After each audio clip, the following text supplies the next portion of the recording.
दोस्तों नमस्कार। दैनिक लोक सदन के एडिटोरियल पेज पर मैं एडिटर सुरेश चंद्र रोहरा आपका स्वागत और अभिनंदन करता हूं। दोस्तों, छत्तीसगढ़ में एक तरह से भीतर ही भीतर आग सुलग रही है। कवर्धा कांड के परिप्रेक्ष्य में मैं यह बात कर रहा हूं। अंदर खाने बहुत कुछ पक रहा है और जो सामने आ रहा है वह अभी बहुत ही कम मायने में मात्रा में आपके और हमारे बीच सामने आ रहा है।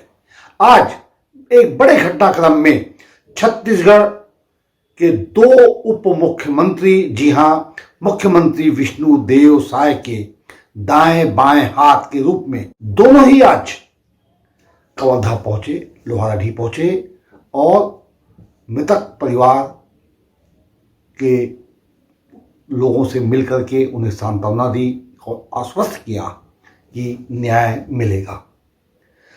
सवाल सिर्फ इस परिप्रेक्ष्य में एक है कि इतना समय आपको क्यों लग गया। चंद घंटों की दूरी पर है राजधानी रायपुर मंत्रालय और सारे मंत्रियों के आवास से कवर्धा जिला और वह गांव। तो सबसे बड़ी बात कि आखिर लेट क्यों, लेट लतीफी क्यों। यही कारण है कि पूर्व मुख्यमंत्री भूपेश बघेल ने इस मामले को देखते ही देखते अपने हाथों में ले लिया। हम जानते हैं कि 15 तारीख का यह घटनाक्रम था और जैसे ही यह घटना घटित हुई, कांग्रेस अलर्ट मोड पे आ गई। अध्यक्ष मोहन मरकाम ने कमान संभाल ली, मीडिया से बात की। भूपेश बघेल तो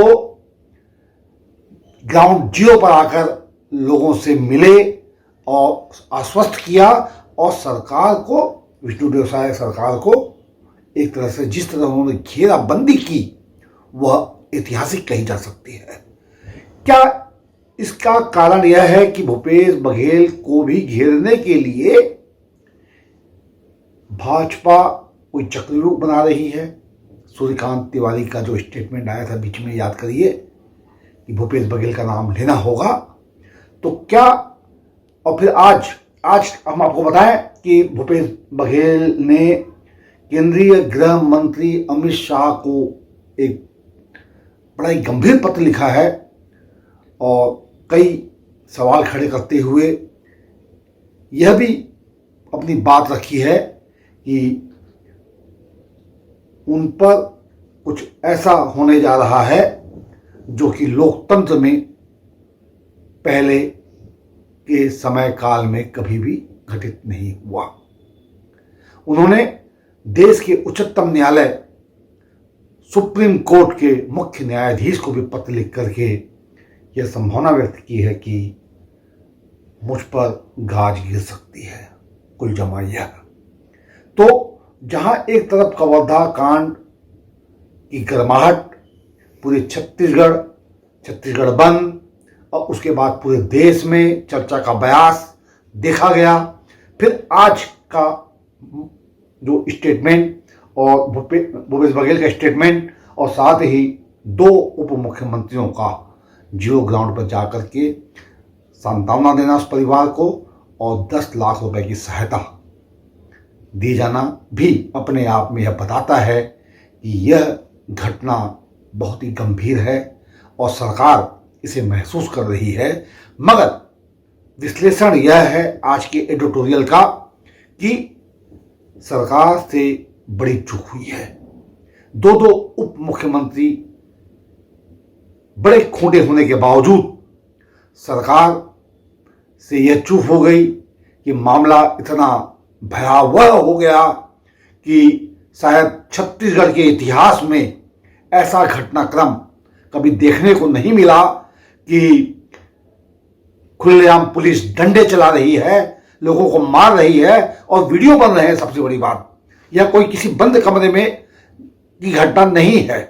और फिर एक शख्स का, वह भी गृह मंत्री के साथ जिसका फोटो वायरल है, का जेल में मृत्यु हो जाना अपने आप में यह बताता है कि छत्तीसगढ़ सरकार और छत्तीसगढ़ में सब कुछ ठीक ठाक नहीं चल रहा है।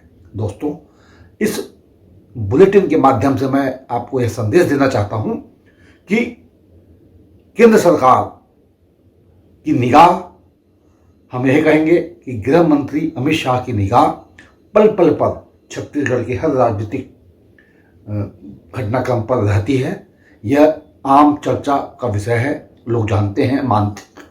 मगर कवर्धा के मामले में तो भारतीय जनता पार्टी, केंद्र सरकार और छत्तीसगढ़ सरकार पूरी तरह से फेलवर दिखाई दिए हैं। आगे घटनाक्रम जो होगा हम आपको आगामी बुलेटिन में बताते चलेंगे। और अब तो सिर्फ यही निवेदन और आग्रह कि अगर आपने हमारे लोक सदन आंकन देखी चैनल को सब्सक्राइब नहीं किया है तो कृपया सब्सक्राइब कर लें और खुलकर अपनी बात कमेंट बॉक्स में रखें, ताकि आपकी आवाज चीफ मिनिस्टर विष्णुदेव साय, गृह मंत्री अमित शाह और प्रधानमंत्री तक पहुंच जाए। धन्यवाद दोस्तों, नमस्कार।